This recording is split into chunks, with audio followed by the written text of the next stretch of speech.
We're live. All It's right, happened. live We're on. here with yeah, I'm excited with Dr. Natalie Martinek. So, happy to have her on. We're going to talk about some of her recent articles, which, of course, I'm so excited for. She's written a lot about the need to be special and taken that some interesting places. And as a therapist, that grabbed my attention. We've spoken before, um, but you're always using your very needed interpersonal narcissism construct and others to apply into our workplaces, our relationships, even what it means to be a man or a woman. And I'm excited to delve into that today. Thanks for being here. Ooh, thanks, Jeremy. It's good to be back together. It's been a Yes, while. And thank you for praising my work. It's wonderful. Thank you. absolutely. But as we're going to get to, I'm not special just for liking what you do. Well, Definitely actually, you kind of are. not. If if I were the cult leader and, looking to build my community of devotees, you'd be up Yes. there as one of my right hand people. However, I would play you against someone else. So you would never quite know if you were my number one or my number two. And, so you'd Yeah. be working hard to, preserve your special status. But I would never let you know how special you are or not special. I'd just keep playing with you. Mm. See, Yeah. and so that's great. That comes from one of your recent works that I really enjoyed. Um, that uh, the need to be how the need to be special um, can. I'll edit this part Lead out. us Whatever it's astray. called, Yeah. How the need to be special special can can lead lead you can lead you astray. astray. Yeah. Absolutely, I have it pulled up here. So Hmm. I love that. You're reminding me of how in the psychology world, it's this idea of almost people being abused, and it's the slot machine principle of intermittent reinforcement. Like you get enough. I think we talked about it last time, probably, but just that Hmm. never knowing where you stand, getting some reward Yeah.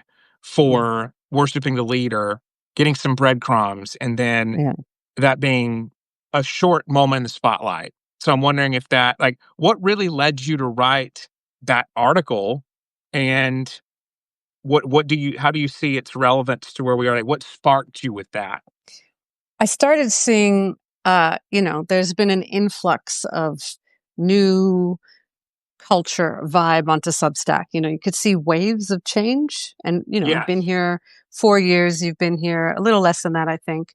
But so you could see these changes. And what I started to see are how people would position themselves as sort of the moral authority or the cool authority or some sort of authority, and that by reading it, if you agree with them, you start to feel like you're part of this special club that, like, oh, I'm Mm. ahead of everyone. I'm actually, being different doesn't make me like a loser. It actually makes me cooler and superior to everyone else. And I could see it get, these articles get a lot of hits, a lot of engagement. And it's not the envy about the engagement. It's the fact that it's manipulating people to engage because it's accessing their need to feel special. And as long as you have that, then you don't critically think. You don't examine yourself because you've got someone who you've given authority to, and give themselves authority to come up with these grand narratives and perspectives. You've just outsourced that. So now you're just going to await their next hot take. And so you can get that hit of feeling special again. And then there's a whole community of look how special we are because of what we believe. And Yes. I started seeing more of that. And that's what, as well as my own experience, because I'm not going to deny I haven't, played into that myself. And yeah, so I use myself as a case study and examine myself and bring hopefully some of those uncomfortable truths to life while also studying what's going on around me. And that's like the foundation of pretty much all my articles. Mhm. So we all want to be special, but that's what makes us easy to manipulate, because as long Right. as you're looking for that from someone else, even if it's a parasocial relationship, then you're never going to be okay on your own, and it's going to get harder and harder to trust your own intuitions or ideas because you're looking for that authority to validate you. And then, we're also looking for the hit that we get from feeling that special. So Right. it's a little bit of an addiction as well. Well, it So is. yeah. Yeah, you remind me, there's something about online communities where it can be so addictive to be in the in crowd, and I think we were promised this future where everything online would be basically a perfect replica of our in-person positive reality, and really it's kinda gone the other way where you have digital ways of being, of ghosting or being, wanting a claim. I think it's making people behave in person worse. I think that when you talk about, like, for one thing in my field, I think the trend of just validation and being Mm, part of a community and sort of this, I would call it very corrosive war story culture of, okay, let's just bond over how negative things are and validate each other and not change. And that's different trauma bonding, as you know. Trauma bonding is mm, where an abuser and a victim are together. But bonding over these war stories, and it's like, oh, that's yeah. therapy or that's heal. Yeah. No, it's not. And I'm not going to get too far ahead because I think you address this very well in your article about how the need to be special can lead you straight. But there's just a sense of the work is validation, and that's other Mm, stuff that you've done whole articles about that. But I think we've actually taken that more. I wonder if you agree, from being such an online thing of online pity party and stories, and that's now become a norm in a lot of therapy culture. At least in some of mm, my clients, they're like, "I need more than just venting," and I'm like, oh, actually, that's more, you come to the right place. Therapy yeah. is more than that. Yeah. I think what you see online, I mean, I used to see this a lot on Twitter when it was still called Twitter, and you have the different communities of people coming together and sharing their war stories, Mhm. especially in the medical community, like medical students, and talking about the things they've seen in practice. And I'm like, wow, do you have to air this in public? Patients are reading this. It's a bit weird, but there's a lot of the woe is me. And, but also I'm the savior because look at this, honor that I have to play this part, but then I am part, present in someone's death and trauma, Yes. etc. And so I think people have that has become normalized, this outpouring of emotion and vulnerability, so that it becomes like normalized. So now there's an expectation that this is going to be okay in our day to day, in our workplaces, but also Yes. in our therapeutic spaces. Like that's the expectation of a therapist that they would just dump all this stuff versus what a therapist should be doing is kind of like containing and helping them examine their experience Mhm. more objectively. Yeah. Yeah. So, yeah, that's, Agree. yeah, it's too much emotion and it just celebrates victimhood. And yes, we get victimized in life, but you don't get anywhere by indulging in it. And some people look for things or only focus on on the victim stories because it's a way that people connect. It's how you find your tribe of, Yeah. similarly hurt people and you could share the pain with each other. And there's a lot of rhetoric of how that can be helpful, but I think it also keeps people stuck. Absolutely. You can find any community at your fingertips online that has a grievance or a problem with whatever you have a problem with. And I think sometimes, many times, it's negative to just go that direction instead of building positive. Now, anger, righteous indignation, or anger can really spur you to create the change you Mhm. want in the world. And often it doesn't. It gets into, just outperforming on who's, got the most legitimate grievance versus how you want to change things. Yeah. Yeah. Um, it is a force of change, but if you just take action from that emotion without thinking about the steps you need to take and the consequences of those steps and the unintended consequences of those steps, Yeah. a lot of destruction can ensue. So it's about constructive use of anger versus, you know, the passion overtaking you and clouding your judgment in the process. But we were talking about something else as well and validation. Anyway, Yeah. Keep Yeah. going. No, you're great. We're talking about validation and how that can't be the end all be all, that we have to do more than that to Yeah. change. And you talk a lot about that, about holding on to virtue, developing character, Hmm. dignity, all those kind of terms that don't really get thrown around a lot, even in the mental health world. No, it's a bit sad because I think the places, again, the authorities, the education, education system, higher education system, workplaces, been about performing according to what's valued by that system Yeah. versus what's valued and necessary in a healthy society, which is building character.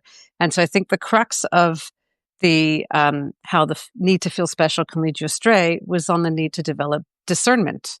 And who are the people we're choosing as our heroes? Who are the people that we're choosing as our elders and guides and gurus and therapists and all that? It's harder and harder to know what a good quality, trustworthy person is because, again, we've been, um, I guess, sensationalizing human traits and going for the shiny object versus the humble, quiet, less visible, but probably quite embodied and, self-realized person who doesn't need to shout from the rooftops of how great they are. They just are. And you have to develop the discernment to be able to distinguish between the shiny object that's just, you know, Yes. has no essence versus the real deal. Yes, 100%. It does take the work to develop that. That's a good I was actually gonna directly ask you next, um, what you think an adaptive version of needing to be special, what an adaptive direction that could take versus, like, the maladaptive. You're kind of answering it already, but if there's anything you wanna add, I think just that idea of where do we go when we want to feel seen and heard, and how can you do that well, and how do you do that not so well? Well, hopefully you have friend, at least one friend in your life who can do that for you. Um, but who won't just sit there and agree with you and go, "Oh, that's so hard. I'm so sorry." Because again, that you just wallow, and we need a little bit of that. But for me, because, I don't need the validation, I don't need someone to tell me how hard it is. I actually find that annoying. I want you Yeah. to help me reflect, on my experience. But first, I understand that if you're feeling emotional, you need to come down from your emotion to a kind of baseline, um, you know, uh, regulated state so that you can access those reasoning skills. And so that does take quite a bit of skill. And you hope you've made some good friends who can do that. Otherwise, hopefully you find the therapist who isn't going to sit there and validate you all day and then collect their you know their bill. Yeah. Unfortunately, from what I've understood, that's getting harder and harder to find. How Mm. well? What's it been like in your experience as a therapist?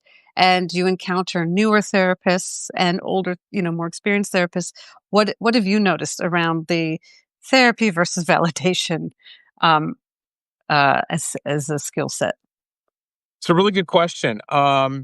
What I've noticed is the more someone puts effort, the more the therapist puts effort into understanding maturity and theories of healing, theories of personality, the better they'll do with treating clients and helping them. Mhm. Um, and so if you have someone who, and really theory of mind, like being able to empathize and understand where someone is, and also saying, okay, I understand it's hurtful to not, be famous immediately, even though you can't sing as well as someone else. But what does it look like to say, okay, your pathway is different there? Like I can say that, you know, your sadness is valid or whatever. Like you're feeling it. Like, yeah, but also what does it look like to say it's not like a fundamental human need to be famous and get attention 24/7? And here's how you build, like you said, a life of some friendships and things. And if you want to be well known, what is it that you have to offer?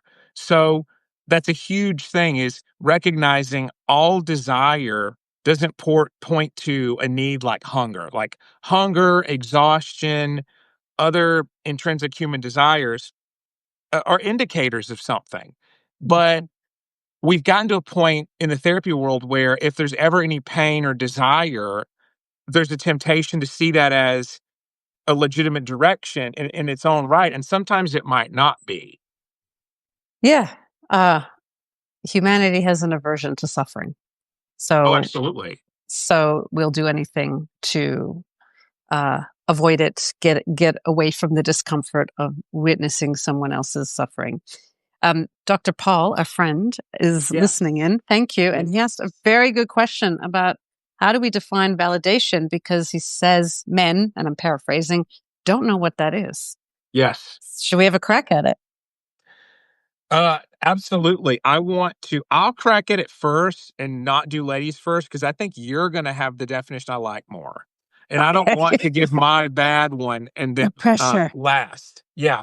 No I would pressure. say validation is acknowledging someone's emotional, any kind of suffering, acknowledging suffering um, as real. Like that's what I would just simply is it exists. You're Mm, validating that someone's pain exists or any that something about them exists, acknowledging it. mm. What do you think? Yeah. Yeah. Not just pain, just anything that they're currently experiencing right now. Yes. Yes, it's real. You are feeling it. You are experiencing. Yes, it's real. You're hearing voices and they're telling you things. Okay, that's real. Yeah. Yeah. Validation. Um, and I think when it comes to men, okay, if we're going to be stereotypical, that it's not a thing that is part of your makeup where you go, oh, that sounds really tough. They Mhm. hear a problem, they want to solve it. I just want to let's get this over with so we can get to the next order of business, Right. busy. So that's why a lot of women complain that their partners can't just listen. There's that famous video of the nail. The Um, nail. It's you not the know, nail. I use not the nail. It's not about the nail. So I use this all a lot in the workshops that I've run over the years after a Yeah. listening exercise, because it's not about the nail. It's about, I want you to just witness my pain Yeah. longer than you feel is necessary. And you don't have to come in and rescue me from my pain. Just sit Mhm. with it. So it's not a comfortable thing for lots of people, not just men. Right. But it does require skill to sit there on your hands and withhold your judgment. Like, what the hell is the big deal? Why is she making such a big deal about it? That stuff's going on. It's Yeah. like, just all she needs to do is X. What's the big deal? But it's Yeah. not about that. It's I Yeah. need my feelings to be seen. But I do have a problem with that because needing somebody to validate the existence of a reality that I'm experiencing is, again, outsourcing my authority to someone else versus, this is my experience. This is what I'm having. Can we talk about it? I don't need you to tell me my feelings. But again, not everyone is, everyone is like on a spectrum of self-awareness. Some people are not aware of the turmoil. They need someone to help them tease it apart and even to Yeah. label the feeling so that they can go, that's what I'm feeling. So Yeah. it has its place, but it's the starting point to go deeper. It's not the entire session.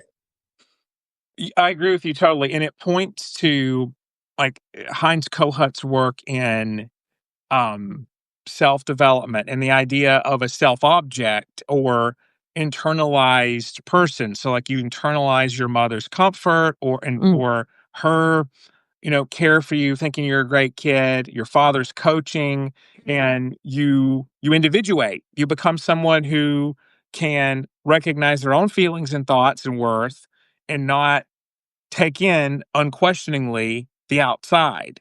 mm, So, I mean, that's differentiation. The ability to know, like, the yourself. So, self-regulation while remaining emotionally connected to others. So, it's that yeah. autonomy and intimacy. So, I would go say that's a really big goal in therapy that we don't really talk about. And that goes back to Murray Bowen, if not earlier. And he did the genograms. Like he's famous for all the charts of who's connected to who, family tree stuff with lines drawn Mm, in it, like who's got um, different relationship with whom's triangulating or creating mm. coalitions. He's really famous for that and for the idea of differentiating your thoughts and emotions, yourself and others. I And didn't so know that that. What's the name? Murray Bowen, he like Okay, Bowen. his first Yes. name's Murray and last name Bowen, yeah. So, Mm. I mean, he was Okay. a Yes. great Heard. pioneer in the field. Yes. Yeah. Um, and so your idea on this, like, is just spot on that when you outsource everything to someone else, you don't have an internalized sense of your own standing on things and an Yeah. ability to say, well, this is right or wrong. Well, who says? Well, from how I was raised and what I took from it that I agree with, this is wrong, or I'm not going to be treated this way. Yeah. And that's fine if that happens in a therapeutic setting. You'd hope the therapist would have some awareness of what's happening, that they're being seen as the expert and the authority, the parent figure, to try to affirm the experience of this person. And hopefully they will find a way or use their skills to kind of put it back on the patient or client. Like, actually, this is your experience. Let's explore from your perspective. Doesn't matter what I think. Doesn't matter, like I'm not your authority. Yeah. But I do have a role. But it's also really kind of confusing when it Mhm. happens in a workplace. You have like this occurring Yes. between employee and manager, and the manager doesn't realize what's going on, and they Hmm. carry on with that authority role, and it becomes this entrenched parent-child dynamic Yeah. where the worker can't, you know, work autonomously because they've outsourced their authority, and they second guess themselves and they doubt themselves. And if you have a narcissistic boss who again is dominant, the essence is that they're the dominant member of this relationship. So now they control the other person based on this parent-child dynamic. So they become sort of a parent, controlling to abusive authority in that worker's life when it should just be two coworkers carrying on with their business. I don't need to solve your problems. Let's work it out together. I don't need to tell you what to do. Let's work it out together. So you develop, the skill in making decisions and trusting yourself more. That's what a good leader would do for their employee who's learning. 100%. This is a really good time for me to ask you, with that all too real situation, how do you define, because this is really important. We speak Mm, two different languages, but they're so congruent yes. that I can find myself just going back and forth. For the listeners, how do you define interpersonal narcissism and differentiate that from clinical? Because I love hearing you talk about that. Yeah, so it's a language. I call it relational or interpersonal narcissism. And then after I started talking about it, I, heard so and so has written about, relational narcissism. Oh, okay. So again, it comes from me as my own case study in my Mhm. lab of life, and recognizing my need to be in control, my need to be superior, my need to be special.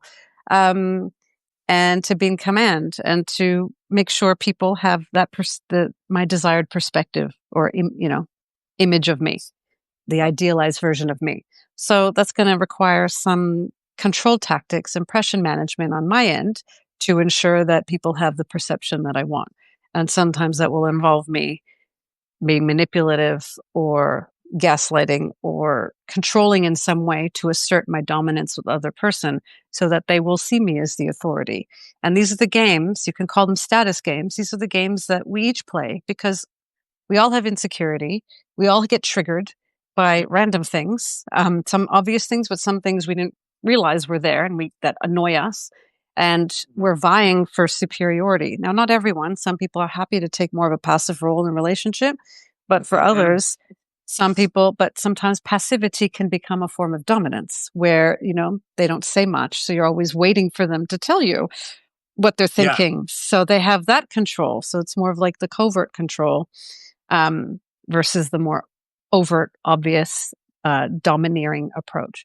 So that's interpersonal narcissism. These are the narcissistic controlling traits that we each have to try to affirm, validate Yeah, our, exactly. our self, our idealized self view, even if that view is shitty, is not positive about ourselves, that I'm a screw up, I'm a this, I'm a that. So whatever that self-image is, we are trying to control and preserve it. So anyone who contradicts that or challenges it. If you have high insecurity or fragile ego, a Mhm. strong shame intolerance because it's rooted in shame. The I'm not good enough, the don't belong here, I shouldn't exist, I'm afraid of being excluded, all this insecurity rooted in Yes. shame. That's what gets triggered. So our reaction is no, that I need to convince you that your way of seeing me or my interpretation of how you're seeing me is not true and affirm my superior perspective, um, and push that on you. So it's these little power games that we're all playing unconsciously. So when I talk about it, it's not the deliberate narcissistic control of the narcissist. It's the Right. traits that we all have to dominate and be in control, rooted in shame. And we're constantly trying to battle because we can't deal with the feeling, the sensation of shame in our body. We're not often aware of it.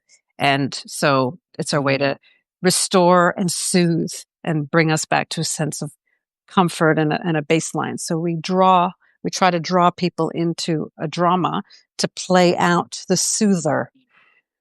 So Yes. trying to bring my mother into this dynamic with a friend without either of us being aware of it. So because discomfort is, shame and a lot of emotions are quite uncomfortable and we have low tolerance. So as we mature, we go through a moral and emotional maturation, our ability to sit with shame and not turn it into a shitty narrative about ourselves and just go, oh, I'm feeling this right now. Okay. But I don't have to react from it. I can do what is actually align with integrity.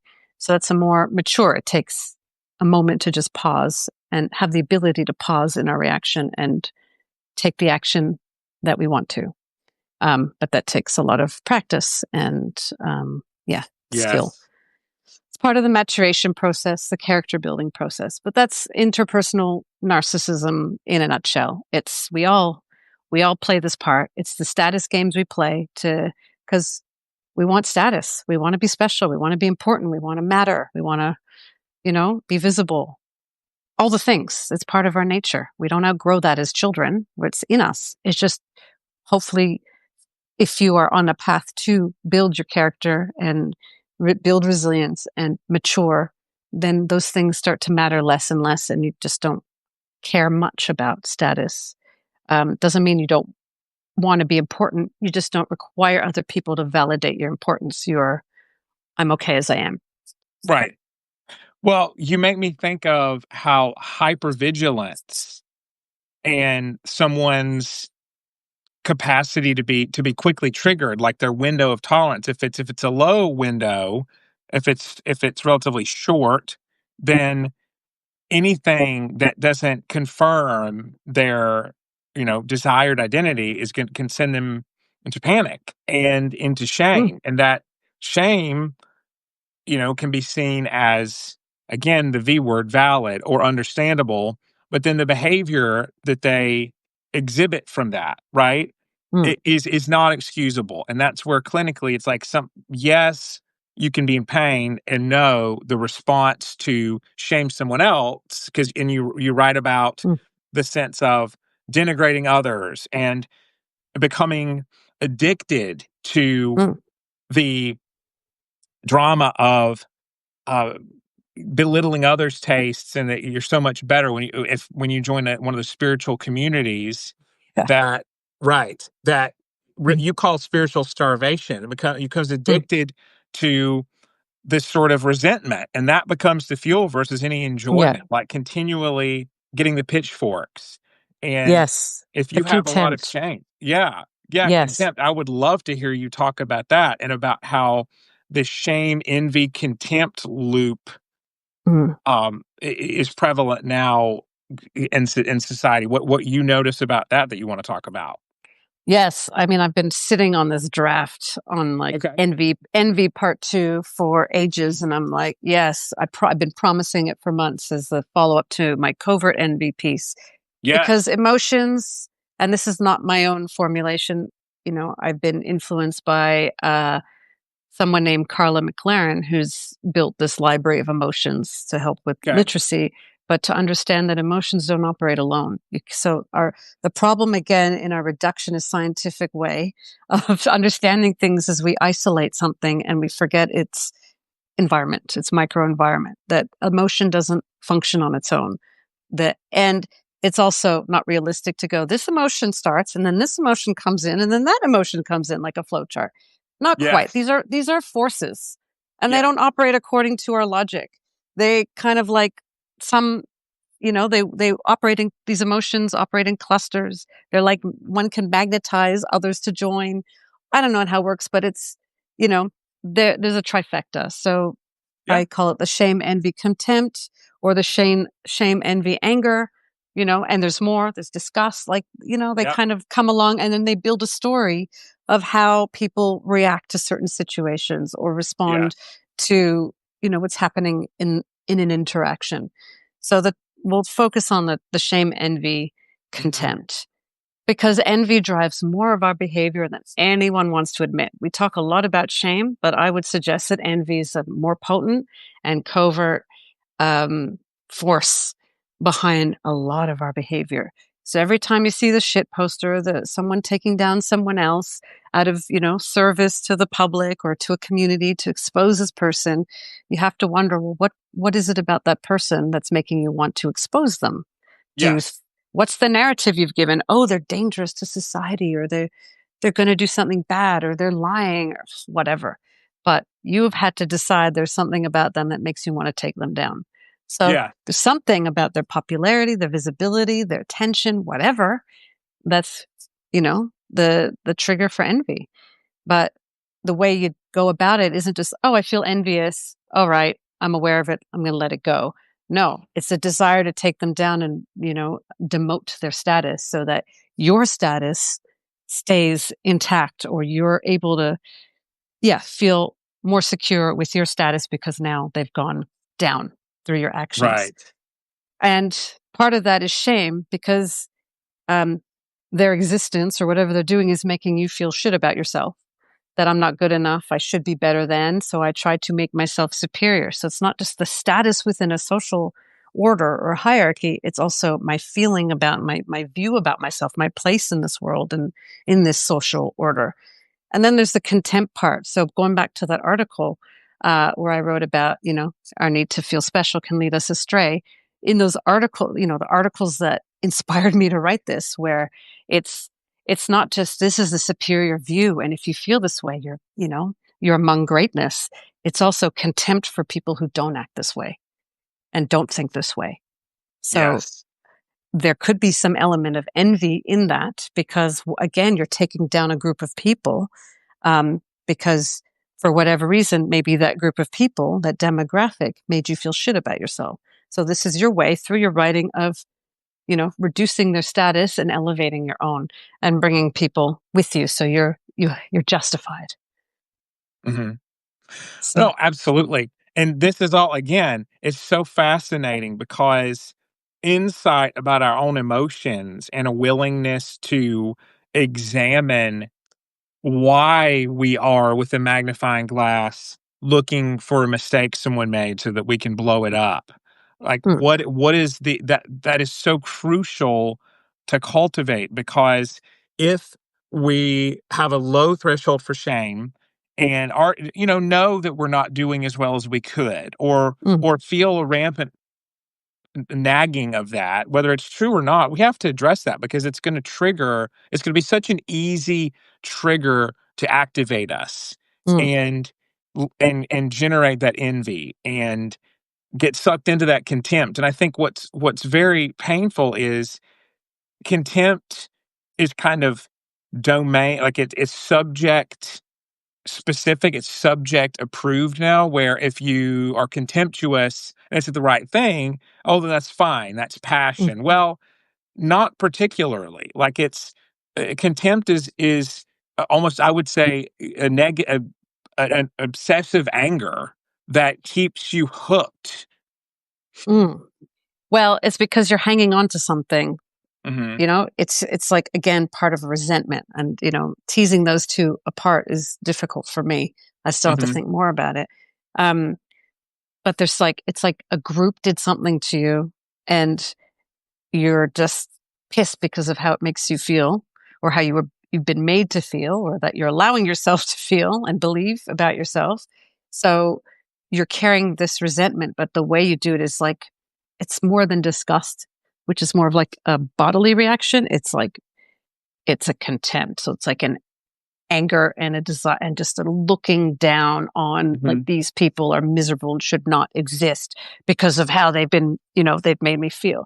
And like every emotion, they have, I believe all emotions have value. I don't believe there's any negative or positive. It's again how we respond to it and the actions that we take that are driven by these forces, that either align with our principles and values or not, and take us towards Exactly. our goal or away from our goals of character development or whatever. Um, but with, what was I going to say? I was on something with contempt. Contempt has a function because there is contemptible behaviors in this world that we need to see Yes. and go, this is contemptible. Like, this shouldn't happen. This shouldn't exist right now. The wars that we see, like some of these wars and things are just, power games, and civilians are caught in the line of fire against these, like, state leaders and their little battles. So it's contemptible. Shouldn't be happening. So yeah, Mhm. again, and it's a moral regulator. It tells us what's right and wrong. Um, at least that's what I think it helps us do if we needed it, because some of us need it. Yes, absolutely. Well, we need to know what's appropriate behavior and not, and I think obsessively dwelling on something, like, you can use your contempt to go towards something better, just like you can use anger to move towards something better. Yeah, Emotions can be wonderful indicators. If you stay in fear, that's a problem. If you stay stuck in anger, that's an issue as well. Like, being individuated, having all different emotions at different times is very difficult, but that's really the task of therapy and of coaching and of being a person, is to recognize what's yeah, triggering me, and what do I do to be true to myself and following, or what reaction do I want to exhibit to that yeah. versus what am I compelled to do? Yeah. And back to contempt. If you're using that emotion to make yourself superior to other people, then Right. you're doing it wrong, in my opinion. Mhm. If you're seeing that the activities that are occurring or the behaviors being expressed are contemptible, and it's making you go, wow, this is wrong. And I would never want to be involved in something like this. And this is a reminder of my values. That's fine. Yes. But you're not making yourself the better, more superior person. Because again, you don't understand the context that is unfolding in this thing that you're witnessing. You don't know. You don't know what the individuals are going through. You don't know any of that. So, why do you need to make yourself feel better and superior to others? That again, it's makes me special then. It makes me matter. It makes me important. It makes me, you know, less likely to, it's a way to subdue my shame. Right. Absolutely. So, speaking of shame and ways to develop and grow, I would love to examine what you think about shame and masculinity, what the Mm. current gender relations. Oh. Well, I I think know. we need specific examples because it's very broad Yeah. and I don't want to generalize. If you have a scenario, we can play Yeah. with that. Well, I really enjoyed your recent article that you published from Lisa Rochelle, the "What Teenage Mm. Boys Are Trying to Tell Us," um, about male development and how we can look at, what's adaptive in that and what's not. As you were talking about, like, Mhm. contempt and shame and thinking of that, I remember reading that article and saying, "Don't shame masculinity," and that stuck with me. I know that was one you posted from Yeah. Lisa, but you'd given a good preamble to that. Yeah. So what's the question? Yeah, Sorry. what no, that's great. What do you think would be helpful in delineating what is, really helpful masculinity and what's not from a female perspective? And then I'm gonna share as a guy, yeah, okay, specific. Shame equals diminished Yeah. masculinity. Yes, I Dr. get that, Paul. Dr. Paul. Yes. Right. Thanks. That's good. Um, but I'm curious your perspective on because I mean, I'll put it this way. So you're really big on saying, I don't want others to define my experience. I don't need someone to witness it for it to be my experience.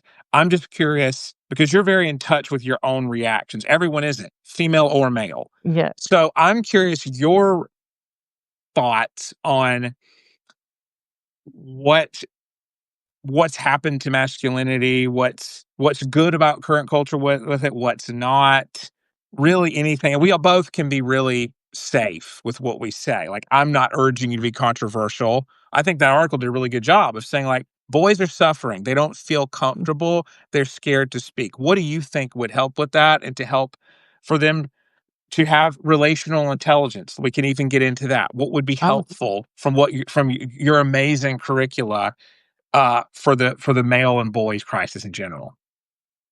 yes. So masculinity has certainly take a hit. It's been very trendy to refer to toxic masculinity, and it's not quite clear. Is it toxic masculinity or is it men who are being just assholes and we're just Right. blaming masculinity? Oh, Um, yeah. Right. because I could come up with lots of arguments of toxic femininity and narcissistic feminism, which I've written about, and I don't hold back, and I'm not alone, and that it's done a number uh, on the boys and the men in our lives because they don't feel as free to express themselves and say what they think and be, you know, the boys will be boys excuse. And we're not referring to, you know, sexual assault and things like that. We're referring to boys just rough and tumbling, getting into fights, doing the things they need to do to prove themselves within their own hierarchy. Mhm. Girls and women have their own social hierarchy as well. And let's pretend that lots of people pretend that we don't, that we're this kind Mhm. of organized little non hierarchical. Hell no. And Mhm. so, uh, and women like to find themselves aligned with this most protective, powerful male in a hierarchy. So, but we don't like to admit it because we're independent, empowered women. So I think masculinity has taken quite a hit. It's been devalued as women have felt like we're empowered. We can do everything a man can do. What do I Mhm. need a man for? So we've kind of convinced ourselves that we don't actually need men. So there's been a devaluation of the masculine, which is ridiculous because the masculine is in women, just like the feminine is in men. And Mhm. so kind of shitting on a feature of every human being. Mhm. So it's kind of nonsense, but I think it's impacted on the ability of boys to just say what they want in the presence of lots of girls. I think it's different when it's boys with boys or there's Mhm. more male dominance in a group, but with girls, nah. And a lot of girls can't see it because they've also been brought up by the strong willed mothers or strong mothers with strong feminist mentality. And so you could be anything, girl power, all that stuff, but at the expense of boys expressing themselves. That's what I've seen. I mean, I'm raising two girls and I'm watching like two women and I watch how they, they relate to the men in their life. And, you could see some subtle power games, but nobody is suppressed from saying what they need to say. And I've witnessed it. They just and there's lots of respect. So I have hope with some Gen Z. Yeah. Um, but it's not across the board because in a school setting, especially when you have the teachers who are the authority who enables some of this stupidity, and it's a female dominant field, and a lot of men who are teachers, at least the ones I know from my girls' school, can be quite less of the masculine archetype. So Okay. they play into their feelings and feelings are feelings and then they get control of the classroom because of their feelings. So I don't know. I guess I'm waffling, but there has been a shift towards downgrading masculinity and you're seeing now a pushback among lots of men to, you know, bring it back. Yeah, I think yeah, that's a really good perspective. Clinically, what I've noticed is men just have to be, for better or worse, aware of the different domains where masculinity is desired versus not. It's kind of on a dial where you know, Yeah. in popular culture now, the idea of leading with vulnerability, you know, the sort of Brene Brown strand of psychotherapy school of the psychotherapy school of thought in general has really gone that way. And I think that can be like in the past, in the Freud era, it's like uncovering everything and understanding like through insight and Mm, becoming an individual. And that's one thing. And then now therapy leans into, you know, a sort of understanding of oneself, but authentically being in tune with your emotions and knowing it's okay to express them mm, regardless of people's reaction. Like to not to not care. And I think and to be sensitive when you need to be. And so I think for men, they have to be aware, yes, that's valid and good sometimes, but these sort of things in the masculine world are still very attractive in a dating world, as a protector, as a father. mm, It's still, there are certain things that aren't really marketed or talked about in men that are still considered very, very, very attractive and even necessary, but that doesn't get the airtime to say, and guys, this is what we need from you versus just the invulnerability. Excuse me, I mean the vulnerability part. It gets talked about a lot about how to develop that, but there's sort of mm, this weird um double bind where if you have to teach confidence or how to be masculine, it's not really valid. It's like, mhm. well, no, you actually may have to just remind guys this is a good use of that. This is how you show it.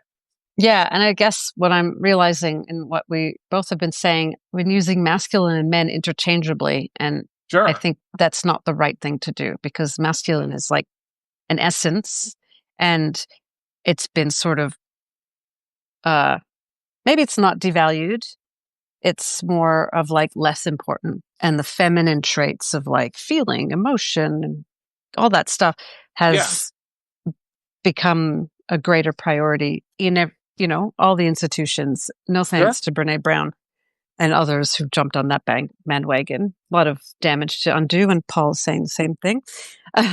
Solidarity.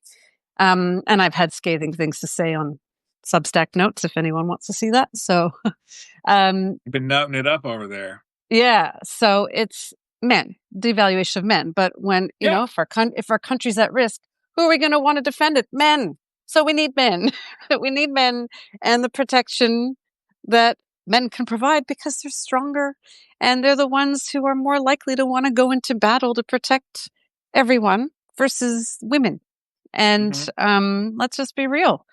And so we need them. And not just for their strength, but for everything men provide. Absolutely. And, I wrote about this again, masculine and father. So, you know, patriarchal or no, paternal, masculine men. Hmm. I guess I'll bring them all together. That all institutions were built by men. They're founded and constructed by men. And so we need the structure that have been provided for us to feel safe and secure. But a lot of us have taken that for granted, especially women. And we seem to believe that we could build institutions, no problem. But what we find is when you bring a lot of women together, they can't build institutions. They can organize, they can come up with things, they can gather people, but you're trying to build something, there ends up being, and there's always infighting and war and battles and the hierarchical games, that status games that we women play. Um, so what has happened when the sort of masculine energy, for lack of a better word, has been a little complacent or not as fixed, Hmm. and feminine has sort of come in and taken over, and like, oh, we can dismantle institutions, we can make them better, we can improve them. But it's just been a destructive process because the feminine energy is also chaotic when it's not contained. So we need the containment by that masculine force. So they need to work together, if we're talking about spiritually. And that Right. gets manifested in overall in male-female relations. And again, it's generalizing because some women have more masculine than feminine and some men have more feminine than masculine, but that's sort of Yes. the idea. Yes.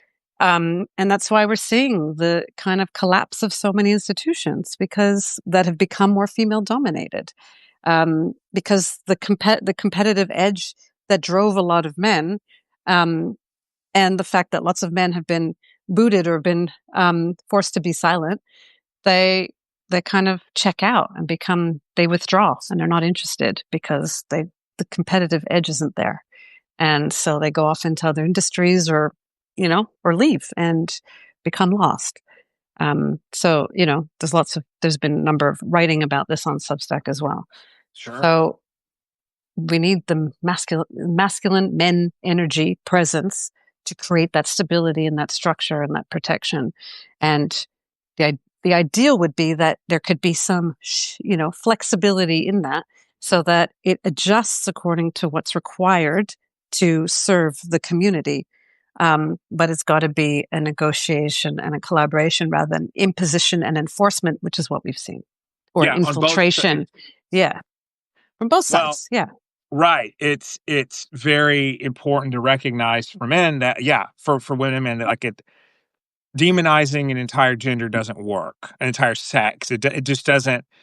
There's too much that you're throwing out. And I masterfully said on your part, guys have to understand you need to build a network of people that care about you and that value what you bring. Because one big thing from old times of male friendships and that being allowed and encouraged to flourish and form a kind of rough and tumble, kind of like Dr. Paul had said, like rough and tumble play with Mm, him and his son. Well, the idea of guys groups for guys and women's groups for women, and then enter sort of co-ed group, it's all great. Like have mm. all of that going so that Yes. there's no sort of sense of discrimination. We all have to learn from each other. Yeah. Um, but, men distinctly there's elements of being hearty, rejection proof, confident that just have to be maybe not taught at that kernel where it starts, but certainly cultivated.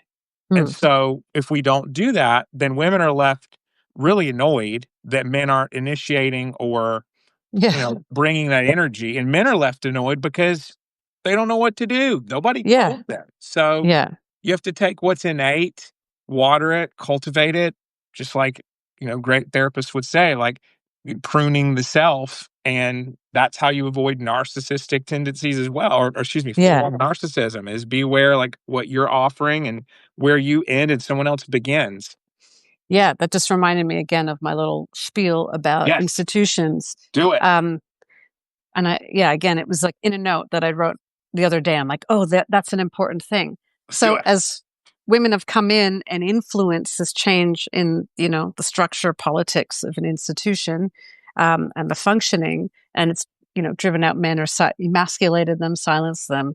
Um, the structure has become less fixed. So what happens when women don't have strong structure, and stability? We start to get anxious and insecure, and the way we deal with that distress is we become controlling and narcissistic. So that's why I think we've seen so much more of the cluster B type of behavior among, certain groups of affluent or educated women, because the postmodernist Marxist, structuralist world, there, truth is just a construct. This is just a construct. That Hmm. the queering of everything, we've lost the stability. We don't have fixed new structures that enable flourishing. They're just these movable constructs that don't support the growth of anything.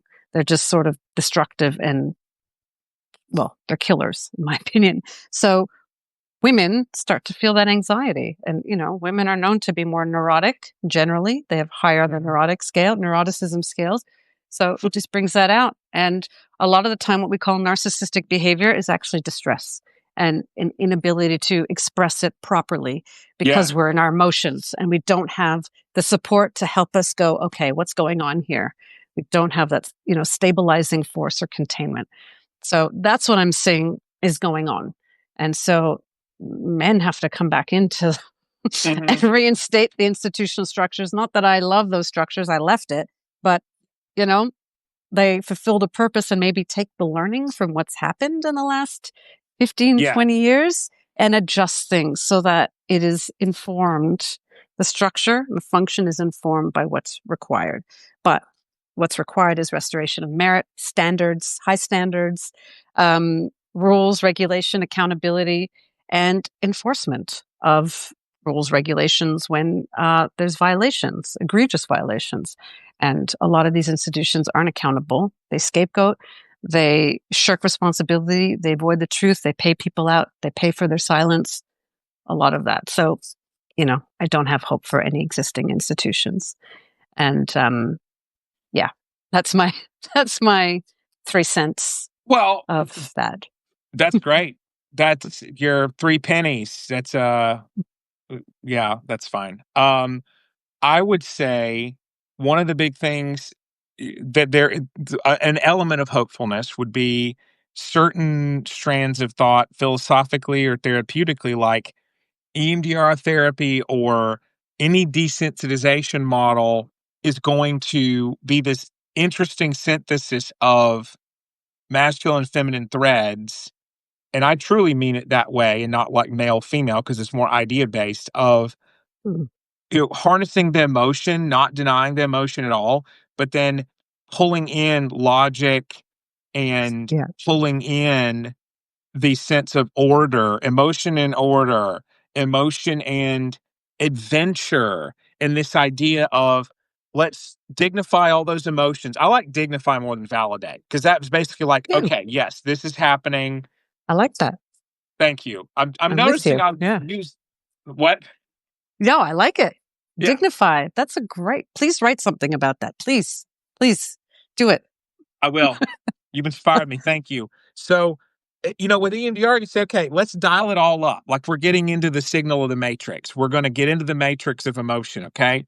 And then we're gonna stay in it though, and I'm in there with you, and I'm your co-traveler as a therapist, and I know how to get in and out of the matrix because I'm like that technician. I'm like in the movie, The Matrix, but you're the traveler, and you know the ins and outs of your signal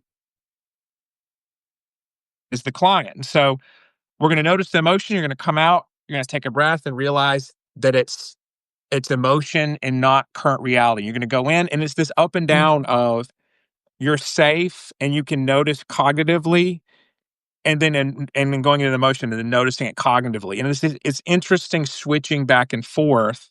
That seems like a really good model for plenty of other fields of, and it's got a lot of sort of notoriety now, and it's a very poppy thing. Like EMDR has been a big deal for about the past 20 mm, years, and it's only growing. It's very interesting because it's a very heavy metal approach of like, feel the emotion. Let's not run because that creates yeah. avoidance and a desire to control and a phobia and a denial, like what you're talking about, of when you can't control, avoid, or be hyper vigilant. I love how the terms you're using, but like what looks like narcissism can very often be hypervigilance and be this sort of neuroticism, as you call it. Very good. And how do we, like, when I've had clients for the first time come to me and I've told them, like, hey, the way out is through, here's the evidence on it. There's been light bulb moments of like, oh, well, my old previous therapists have told me, just avoid it, or we just talk. But, right. So, Can't avoid life. You can what for a did you little say? while. You can't avoid life. I mean, you can hide for a little while, but it's going to come after you. Well, it's like Wall-E, it's like the people in the pods, sitting, watching the Mm. TV. You could almost build yourself a pod now and live in it. And so we can't allow that because that's not everyone in a pod on ChatGPT with a digital boyfriend or girlfriend Oh is a boy. is a possible future. And it's not one that is going to yield any great cultural renaissance. So No. there are strands that are very popular thought that involve emotion and cognition together. It's just they don't use gendered language and it's not threatening. And so I think, Yes. well, that's a way forward potentially is, Yes. Agreed. taking some gender stuff out because there's so much baggage, right? For good Yes. reason. I get it. Yeah. And we don't have to talk about masculine traits, feminine traits. It's just cognition, emotion. They both play a part, but you don't want emotion, making your decisions, and you don't want cognition to make decisions without being informed by, emotion. So Yeah. we they're both required. But in an institution setting, the idea is like, oh, we'll just negotiate and work together and collaborate, and the masculine and feminine will collaborate and inform each other. It's like, no, because in the end, you have to execute things. You have to execute those decisions you're making, and they Yes. can't be emotional. They have to be quite rational, where you've considered short and long term consequences. You can't do that when it's all about feelings. So, you can't be cautious about the risks you're taking, because we need to take risks in order to create change, but they need to be calculated, informed, and we need to deal with the emotional, um, I guess, influence of the fear about making those changes or whatever is going on about the changes and their implications. So we can't just ignore them, because then that's how you encounter resistance, because you didn't give space to air out all the feelings about what does this mean for us, because it can't change means a lot to lots of people, and it's scary, it could be exciting, it could be all of the above, all of the emotions. So we need to create space for it, rather than just go, we need to do this, let's just put that aside, suck it up. So that's what I mean. We got to give air to it, but we don't take them so seriously, because they're just feelings. They're just feelings, and they're fleeting. They'll change. Let's just, yeah, I don't take them as seriously, because they're an emotion with a narrative, and the narrative is also often the scary, fear-based, Right. irrational stuff. Um, and the emotion is just the pure state, or that force, and it has its own intelligence that is never about fear, or there's something about using that Yes. information to drive you forward towards your goal. It's just about how you execute it, considering the outcomes that you want in the context that you're in, and the consequences. So for me, I'm always, as a coach, it's one thing to go, I want the change, this is how I think we're gonna, we can go about it, here's some strategies that you can execute, let's make a plan. But we also have to think about, well, change, you might not like what the change looks like on the other side. So how will you know? How are you going to feel? What's going to happen when you get this change? Because Yeah. you don't like what you have now, but at least you know the conditions and the circumstances of the now. You don't know any of that for the unknown. So we have to create some certainties or known. So we have to examine what is possible. What will possibly happen if you implement these actions to create the change? What will change look like? And what are the unintended consequences? What are the intended consequences, good and bad? So we have to be thorough. So we can't be emotional when we're having these conversations. We have to first vent emotions and then get on with business. So that's what I mean by emotion and cognition.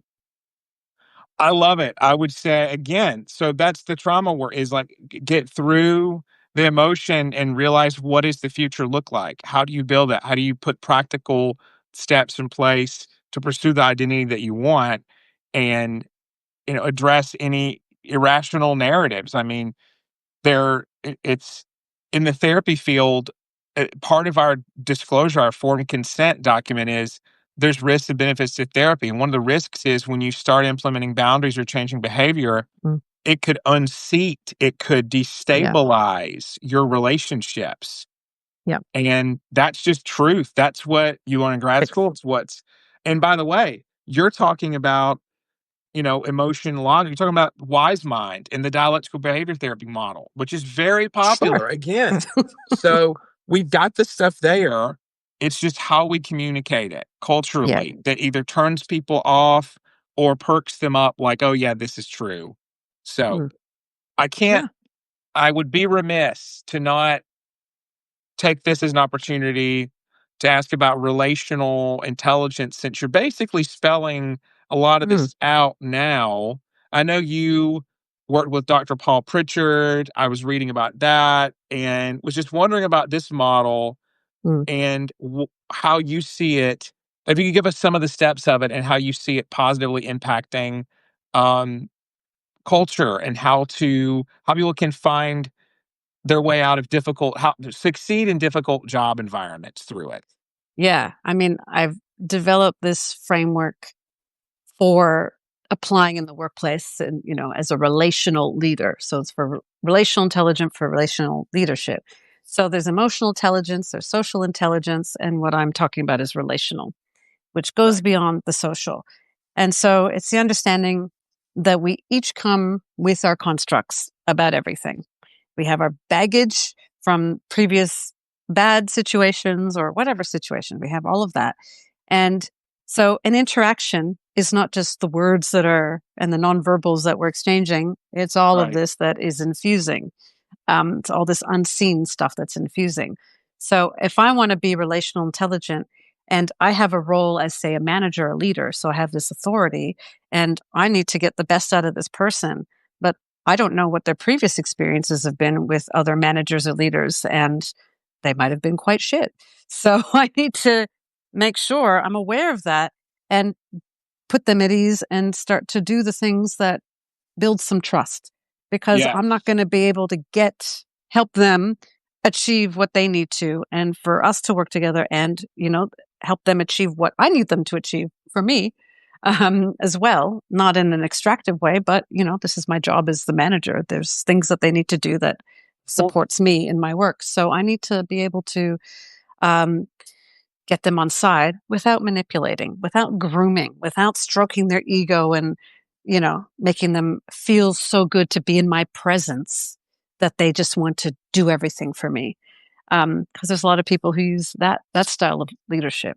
So it's the ability to also read power between the two of us. So I might be the authority, but this person's personality and their need to be in control would have them tell me what I need to do with my work, or they're informing me of what they think is the priority and things like that without it being a discussion, and they go ahead and do the things.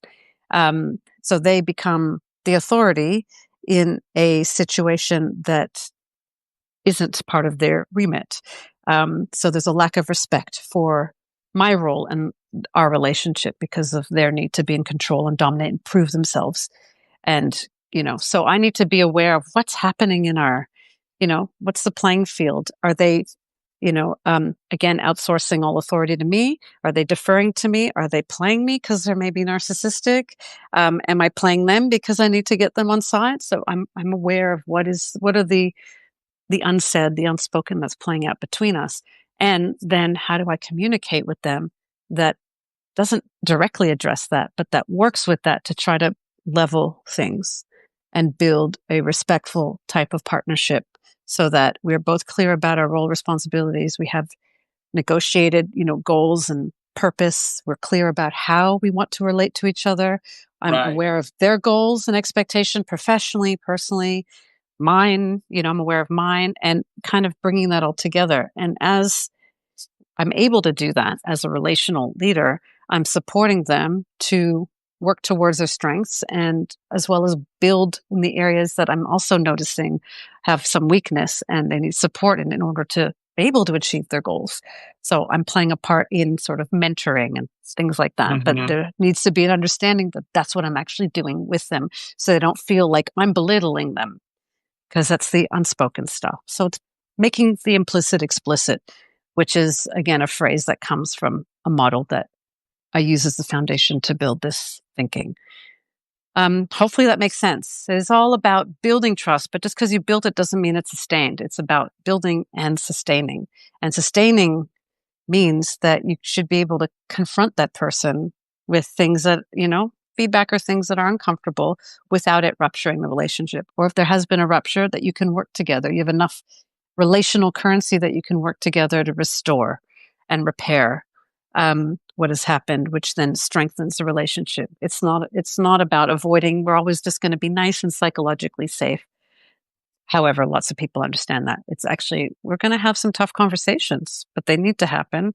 And we're going to do them respectfully, where we can air our different perspectives and allow for an emergence of wisdom so that we can use that to move what we need to do to another level.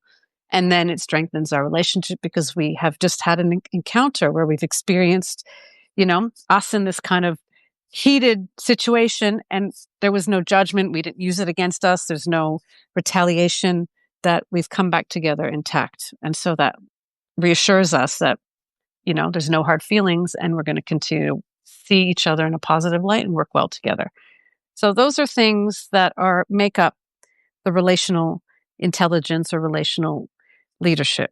So you have to Mm. be aware of the power, your positions of power. They're constantly in flux. The status games people play, we each play. And the idea is that I need to be able to put that other person at ease, but not in a way that is, again, grooming and playing them. And also notice when they're trying to groom me or do things to me to get me on side with them. Um, so not to fall into it, but also not to penalize them for it. It's just seeing all this stuff play out, but still making sure you're finding ways to connect with them and stay on track. I mean, that is a master class. I'm thinking of how that relates to mentalization, or that ability to, Yeah.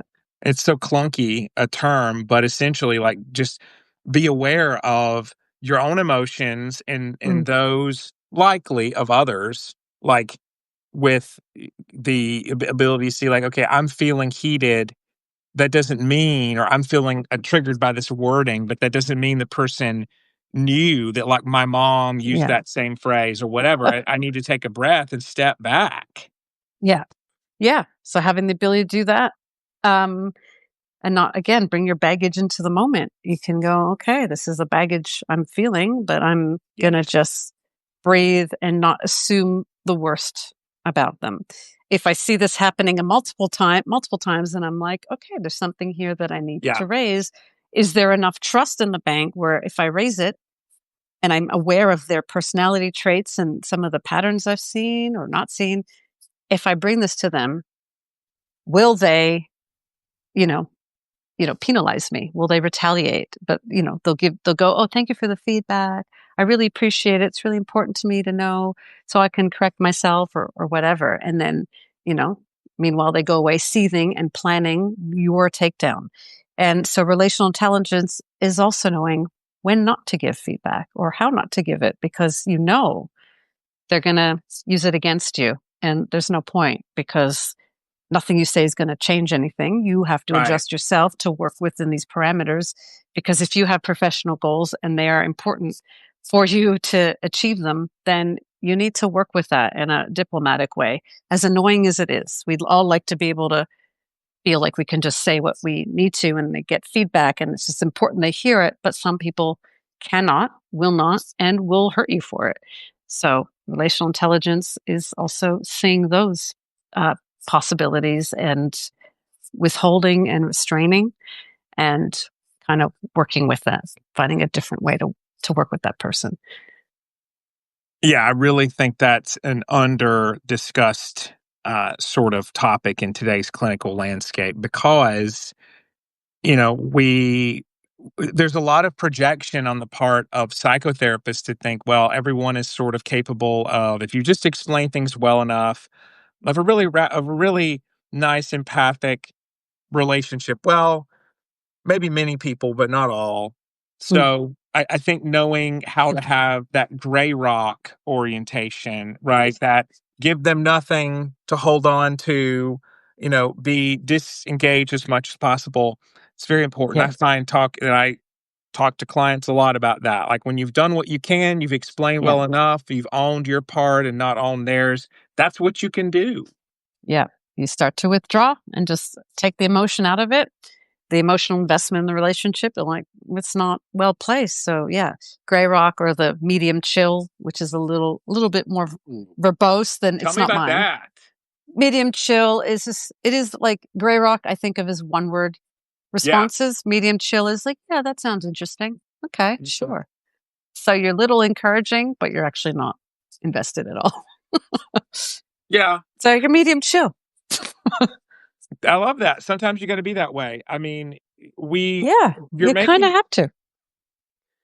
You're really increasing my appreciation for analysis, like great psychoanalytic work and uh, the ability to just be aware, dynamic in the moment interactions. Like, what's my part of it? What's yours? What's that third sort Mm. of emergent intersubjective world?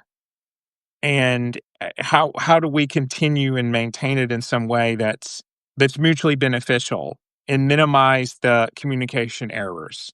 So so much there's takes a lot of bravery to do that on the part of the client and the therapist whoever is doing it. Like, 'cause you have to be open to being wrong or to being corrected. Yes, you have to be open. You can't have an ego about it. I mean, it'll still sting. We're human, but you don't have to use it against that person. They're sharing their observation. You get to determine if it's accurate or not. And that might mean, you have to be a little bit confrontational with yourself and Mhm. discover that, yeah, they're accurate and that's why it stings. And if I don't like this feature of myself and then I'm going to need to change it. And I'm grateful Yeah. for that person for having the courage to tell me about it and that I must have done something well to create the conditions or co-create the conditions where they can bring that to me, Yeah. knowing full well what's at stake. Because I can be an asshole and totally weaponize something against them and take them down. Yep. Or I can use it for myself and improve my character and my actions or, whatever is required. But I was just looking at my list of, the criteria for relational intelligence and, we've covered quite a bit. One thing I didn't highlight, which is super important, people take this for granted. And that's why they end up, and not to victim blame, Mm. anyone, but that's why these situations unfold where they end up as the scapegoat or, on the shit end on a shit list somewhere. Um, because they failed to realize the status of the people they're dealing with. So if you're, a CEO, you have the highest status in the company. However, if you're a weak-willed CEO and you've got like another C-suite, like your chief operating officer, who's the strong-willed one, who's the visionary, and you're just the tool, um, they're the one doing basically you're the CEO executing the vision of the COO. But if I'm the worker, and I report to the CEO thinking that whatever I'm saying is going to be executed by the CEO because she's valuing my feedback. Meanwhile, the CEO is the one who's got the most status, even though Right. their status is lower than the CEO. So you have to be able to see who are the real power holders in this dynamic, because what's going to happen is the CEO is going to take my feedback about the COO, report it to the CEO because, he's subservient, and CEO is going to take it out on me. But I didn't realize all this because I thought I had a good relationship with the CEO and he was accepting my feedback and being really encouraging about it and grateful. But no. So being relational intelligent means you see what is the real organizational status architecture rather than the official organizational chart. There's a power chart. And so you need Mhm. to be aware of that so you know what kind of feedback to bring to who, which is annoying because imagine the cognitive load of having to keep all that in mind. However, that's the reality of our workplaces. They're not nice places where everyone, where the things, your job description, your explicit job description, that's just how it is. And the organizational chart, that's how it is. No, there's a lot of implied unspoken rules, and your true PD in a toxic workplace is very different than the actual written PD that you sign when you accepted the job. There's the culture that wants to assimilate you in order to, if you want to rise in a culture, you do need to assimilate. You need to play the game and, or become the game. And then there's the part that is there for you to develop your character. And that's the test in any milieu, any group, any workplace, any system. Opportunities abound for, you know, working with all that stuff and using it as material to grow and improve yourself and become, more of who You can be, move who you are, your potential, whatever the word is, differentiated, individuated. Yeah. So we fail to see that part. We take the job far too seriously than it's worth, because it's just a place where you go to do something hopefully useful and good and get paid. But some people make it their everything, and they fail to consider that there's a lot of politics in every environment, and they ignore it. And they think just by being good workers and friendly with everyone that that's sufficient. But sometimes that can become the reason they end up on a shit list. Because I don't know who to talk to and give more attention to versus who Yeah, to avoid. yeah.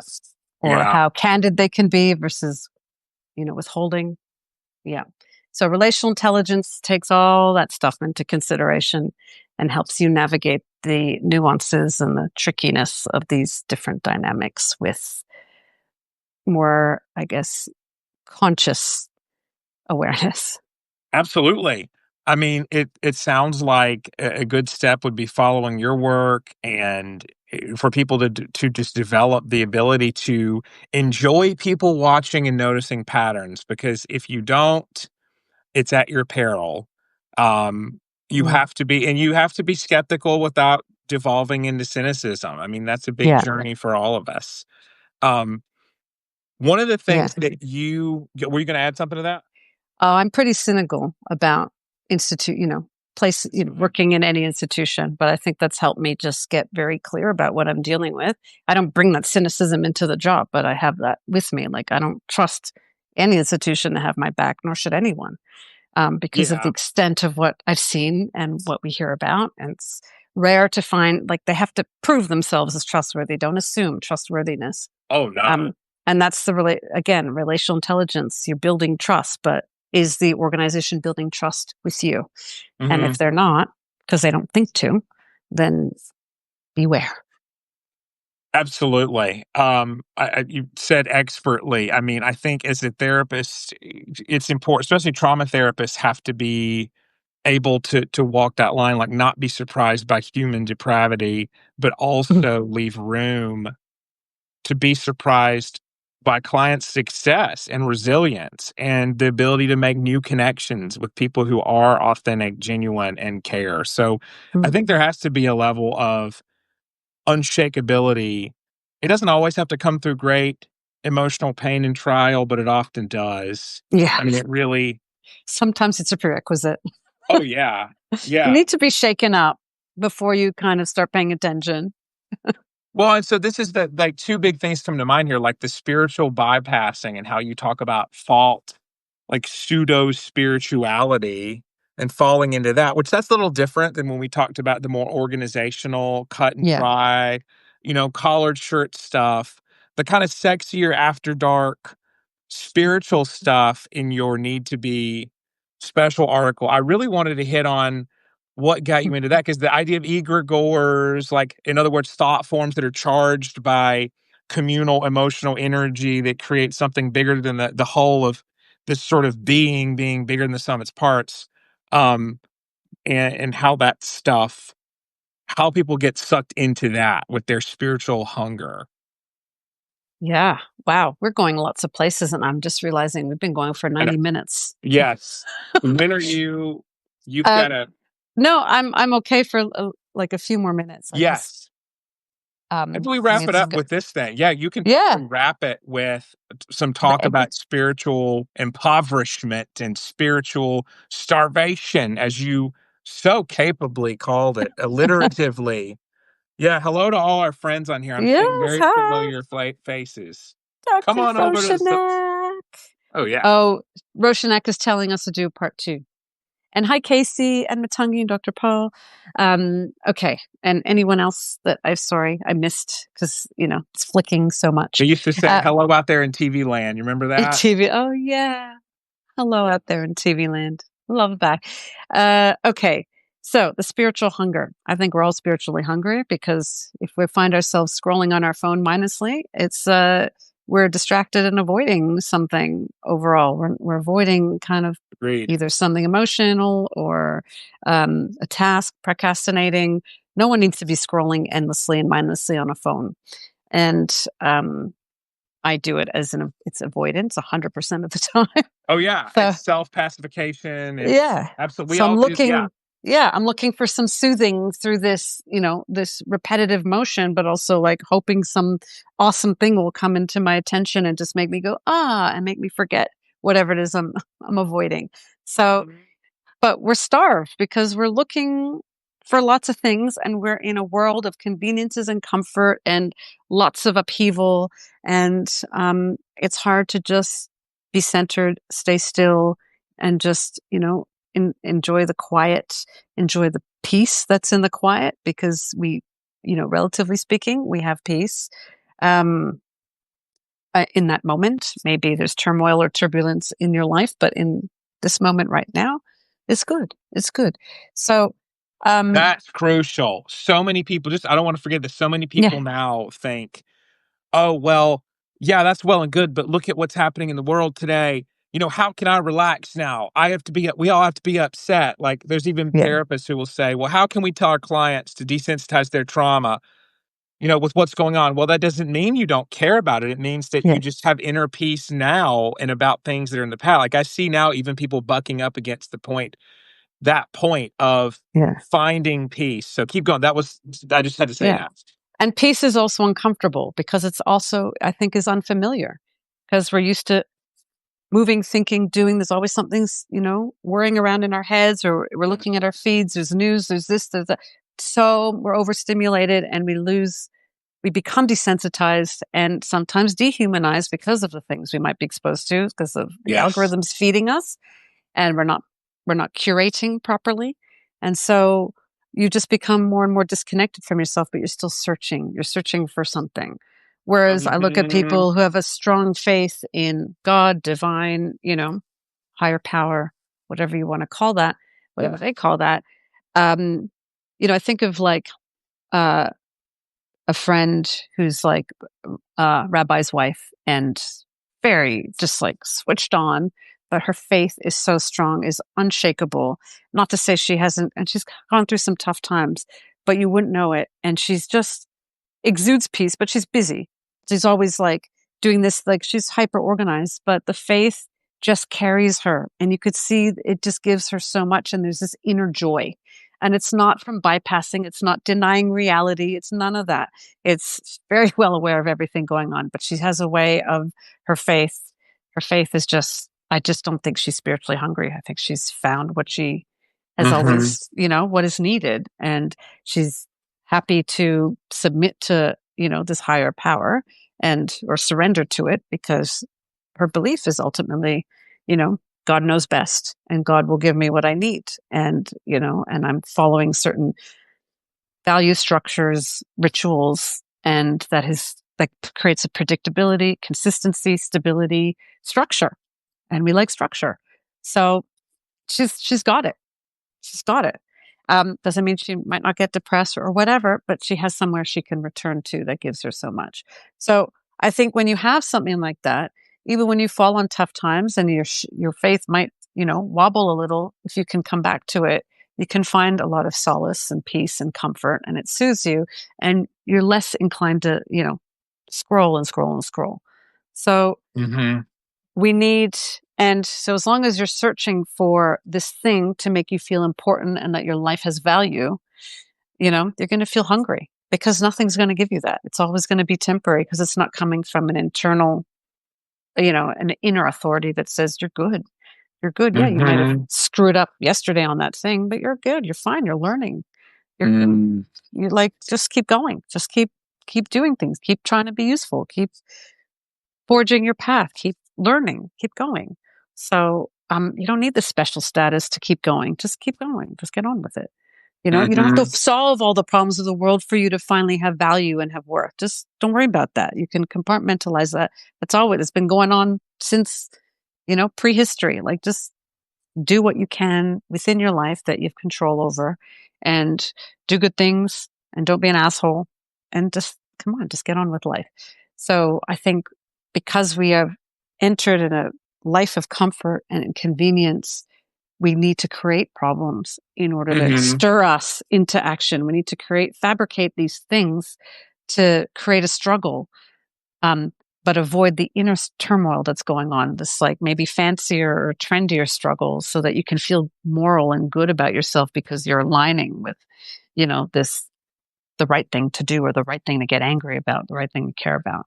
So there's Mhm. just, so we're finding all these ways to feed that spiritual hunger, but it's not the ways that are going to help us build character.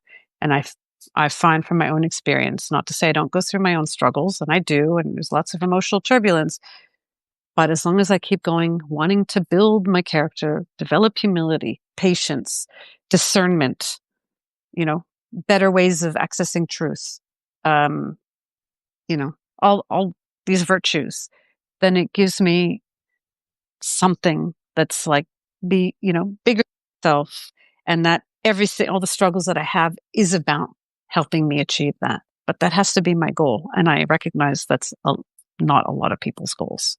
They want status, they want growth, they want attention, they want the things that they think will feed them and nourish them. But they haven't nourished me.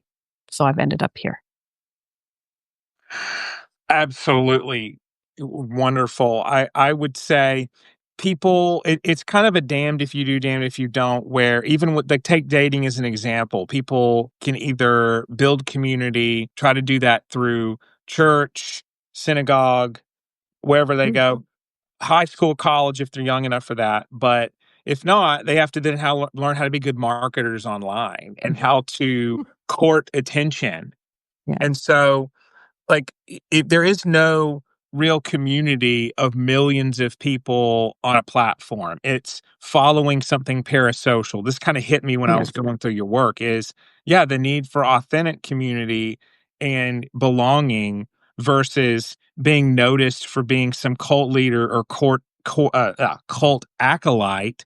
Like, how do you get caught up in that? Well, I for one thing, cult leaders look for those who are vulnerable and isolated. Well, if you're yeah, isolated and don't have an authentic community, you're going to turn toward primarily digital or cult. You may turn toward digital or cult stuff. It's like you're easier to fall for it at least. yeah, So I don't think social media I mean, it started out as this thing where you connect with your immediate friend, but then it's been weaponized into a huge marketing platform for getting enough the vast number of eyes, as many as possible on it. And so, like what socializing even means now and what spiritual community means has to be really specifically defined in a positive way of, oh, you're known for who you are and appreciated, and you do that for others versus you try to say the right thing and get attention, or you have to play everything right to be picked because the algorithm is against you and you have to trick it in some way. There's a real mm, desperation to that that can breed,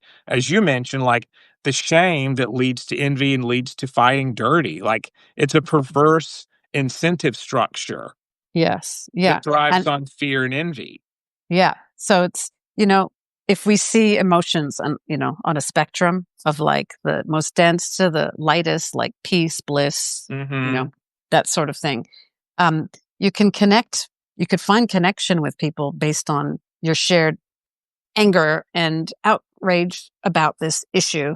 Um, and that's going to be a significantly different experience than if you connect with someone with shared faith and values. And it's not about the issue that you're connecting on, or the gossip that brought you Yeah. together to talk shit about, a shared annoying person.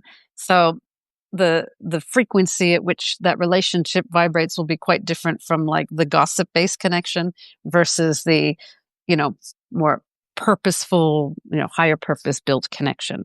And I'm not saying one is superior to the other, they're just different. And so Mhm. um and one is going to kind of reinforce the emotion that has brought you together as well as the other. So if joy is what brought us together, doesn't mean we're not going to experience upset and things like that. But it's a Mhm. different frequency that the connection is based on than if you're basing on envy and shame. So it's just going to reinforce that. So if you look at social media, back to the egregore, it, Yeah. so you can get drawn into, say, the Twitter, I'm never going to call it X, Twitter world. You have like therapy Twitter, or for a while I was with med Twitter, or whoever. And, there's like the Twitter energy fields, the egregore, the thought form. And none of it is going to, or very little of it is actually going to be on those higher frequencies of peace and, peace, bliss, ecstasy, ineffability, whatever. You're going to have I'm here because I'm lonely.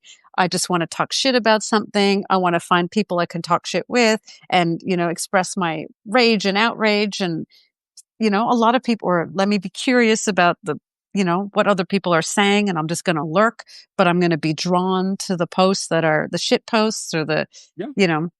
mocking, making fun of, there'll be the furry animal, posts, and I only want to look at that. So they're going to have different functions, different thought forms that are built from that, or maybe they were built Yes. first and then have you know, impulsing people to, because what I mentioned is egregores find you, you don't find them. So it kind of picks up on some of the frequencies you're putting out, what you're needing, and you're going to be drawn to that thing. So you think the algorithm is feeding you, but it could be the egregore that's feeding you. But if you don't believe in this metaphysical, spiritual energy stuff, you're going to go, that's bullshit. It's just the algorithm. I see both. So, because you're going to start thinking things and feeling things that you didn't before you popped into Twitter, or you're going to get sucked into this vortex and you're going to go, oh my God, I've been scrolling or in this thing for an hour. Where the hell did my time go?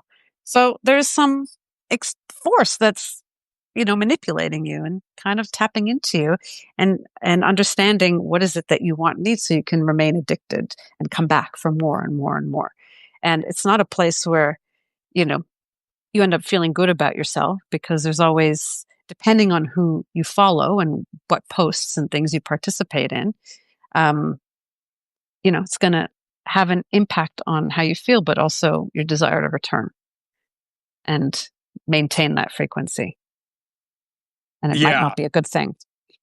No, you nailed it. I mean, this dovetails. I've had this real dedication to like digital dissociation as a construct, and there's a lot of research behind it. And the idea that when during COVID, people had to do video platforms like this, primarily like what we're on, and there was a positive correlation between people who would be on video platforms for longer and felt, more disconnected from their bodies. They felt dissociated from it. People can lose track of time, forget what they read on social media, forget how much time they've spent on it. Again, feel disconnected from their bodies.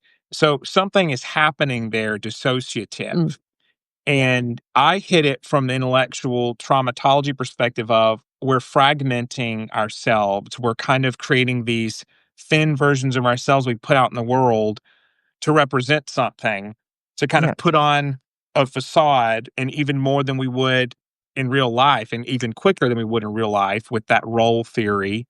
And you address it from this really interesting spiritual perspective of, you're losing track of how much energy you're feeding something, and it's hijacking you and reinforcing this negativity in you and priming you Yeah. to exhibit it. Yeah. That's an ego state thing. Like it's creating, and it's having you enact this certain negative, angry or sad or perform whatever ego state that keeps you Yeah. statically frozen into. Yeah. It's like you're possessed, temporarily possessed. Wow. But you think you are, but you think you're in control. That's how a lot of possession works. You think that you're in control, but it's like, nice try. I'm Hmm. I'm the puppet master and I'm playing you. Similar in a workplace. Every workplace has its egregore, and I'm sure there's sub ones as well for different teams, but there's the overarching one. And you know, I help a lot of people leave workplaces when either when they've been the scapegoat and, they could see the gradual progression of the scapegoating process that I've Right. outlined. That's for another conversation if you want. But Yes. or there's been toxicity, bullying, or just they've realized it's no longer for them, and you leave and you feel good about your decision to leave, or your contract's up and you're happy about it, and then you find a few weeks after not being there, if you don't have another job, or even if you do, you start to grieve and you start to feel like regret and remorse, like, what did I do? It wasn't so bad. And you find yourself going through this, bargaining and grieving process. Well, I've come to realize that it's not you, it's the machinery, the energetic machinery that relied on your energy to feed it, because you get fed by it. You could be sitting in the workplace and suddenly you have these ideas that you're like, where did they come from? You might not be aware of it. It might be something I've read, or you're fed. You're fed what it's like you download what you need to know and it uploads what it needs to get from you. And so I know this sounds out there, but it's, you've detached from this thing, but it also is forced to detach from you because you're no longer feeding it. And if you left with resentment and you're still thinking about all the shit that went down and how, the institution didn't protect you and you were forced to go and you didn't want to go, then every time you think about it, it's like egregores like, oh, okay, I'm going to feed now because you're thinking about me. You're giving me permission to kind of, be nourished from you because we're still connected. There's still an emotional bond. It's the same reason when you break up with someone, you still don't have closure after 2 years of a breakup and you're still thinking about them, or because they're also thinking about you. You haven't severed that emotional bond. So the energy is flowing between you two. So you have to emotionally detach and withdraw and not let any thoughts of that place or that person enter your mind. And if it does, you have to be cutthroat about it and say, no, get the fuck out, or replace it with something else, because your energy has left a void and it has left a void in you, and you need to fill it with something else so it no longer can feed off you and you no longer need to feed from it. Does that make sense? So we form connections with these like things, but it Yeah. chose us. We think we go through an interview process. No, it chooses us. It chooses us because it's like, you're a tasty snack. We want you. Or it wants.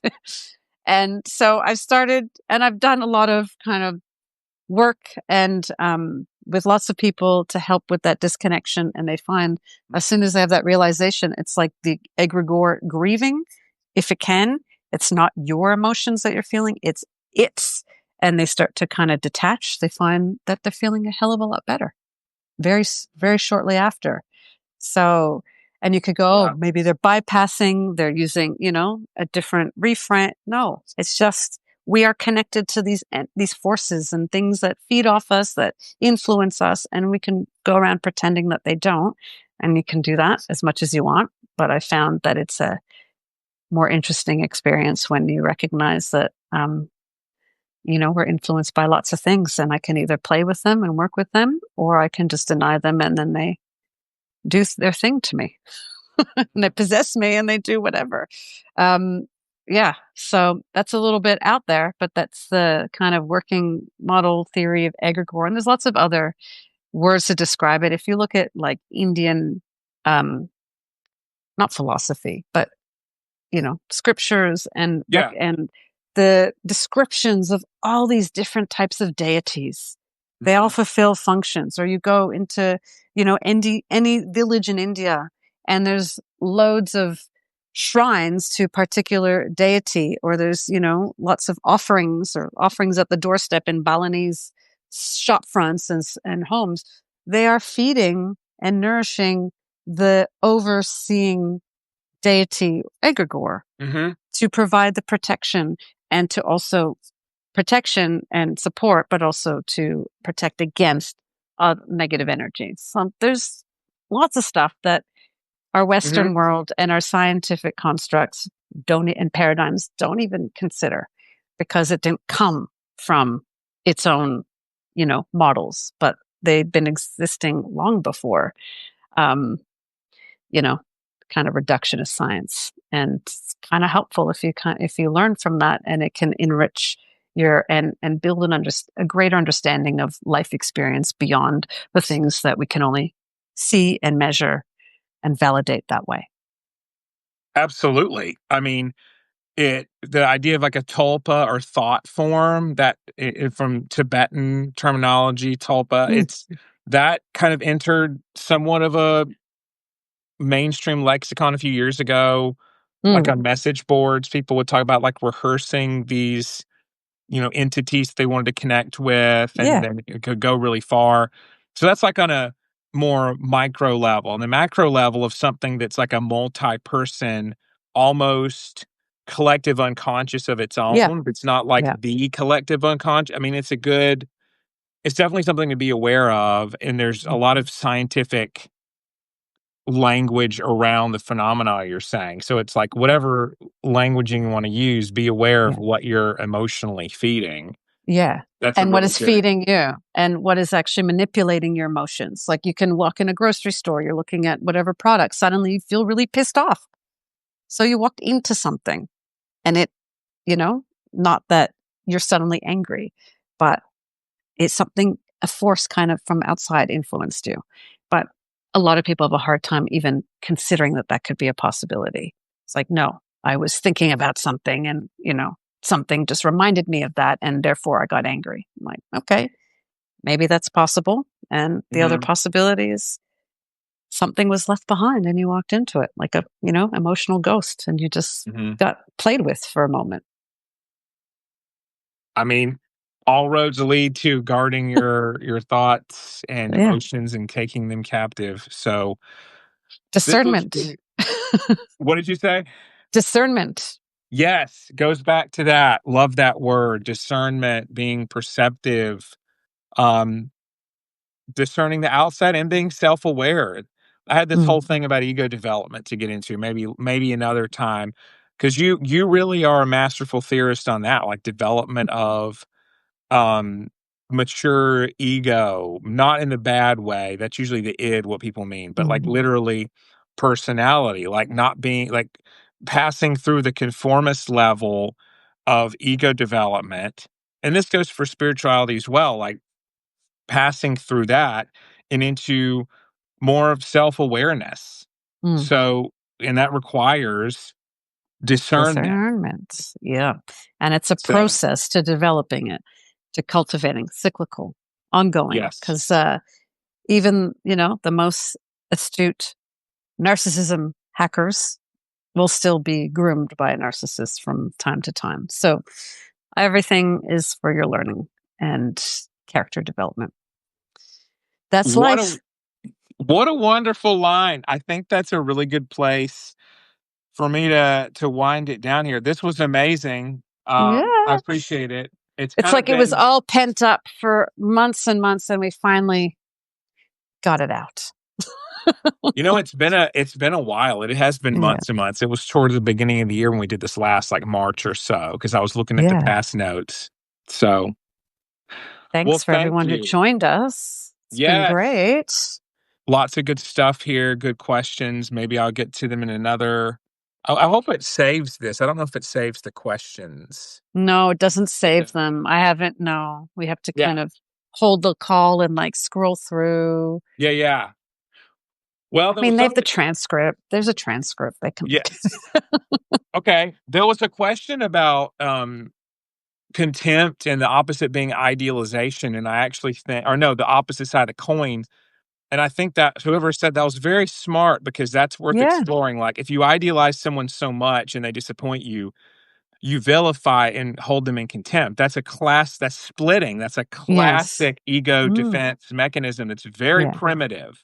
Yes. So, That makes sense. That's the kind of the typical narcissist behavior. How, instead of recognizing they held the wrong fantasy, they still want to preserve the fantasy, but they vilify the person who challenged or destroyed their fantasy. And so they have to yes. go through a process to kind of restore the fantasy, but they need to get rid Mhm. of the presence and the reminder of whoever challenged and destroyed their fantasy in the first place. So Oh, yeah, yeah. the contempt is, I guess, part of it. That's great.